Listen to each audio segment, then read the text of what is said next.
A student who came here after escaping from Syria has told us how he survived a terrifying journey across the Mediterranean. Adel had to be rescued from a sinking boat that was packed with refugees. Now, this is the same crossing that claimed thousands of lives last year. But Adel made it to Nottingham, where he's now volunteering for several charities. Our social affairs correspondent Jeremy Ball has been to meet him. Helping out at this Nottingham bicycle workshop, a man who survived an extraordinary journey. Volunteering's a way for Adel to make new friends, but most of all, it's a way to thank the charities that helped him start a new life here.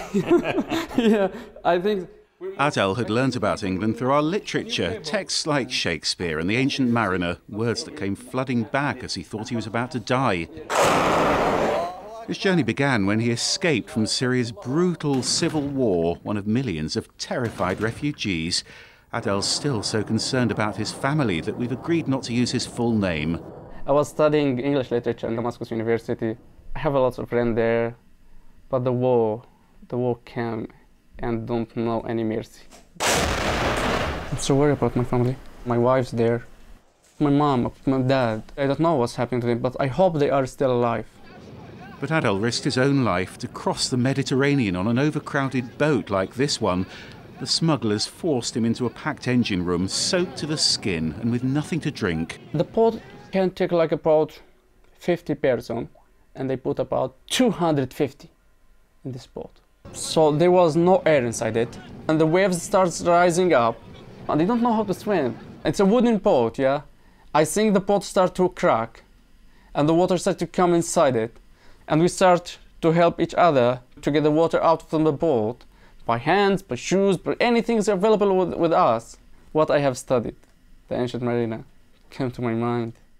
Water, water everywhere, and all the boards did shrink. Water everywhere, where nor any drop to drink. That's what happened to me, really. Nor any drop to drink. It must have been terrifying. More than the war. A lot of people say, oh, if we die in the war, it's better than we die here in the middle of the sea.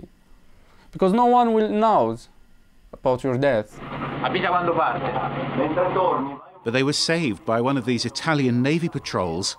These are photos of Adel on the rescue ship as the sailors who just saved his life filled him in on the latest World Cup scores. They score the German, the first goal, and they said, oh, the second one, just 5 minutes ago. It was the sea your grave, and now you see the life. I said, oh my God, where we are now. Ah, Saturday!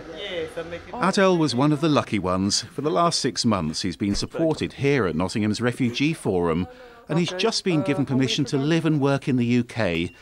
His hope now that the killing in Syria stops, and that he'll finally see his family again. Jeremy Ball, BBC East Midlands Today, Nottingham.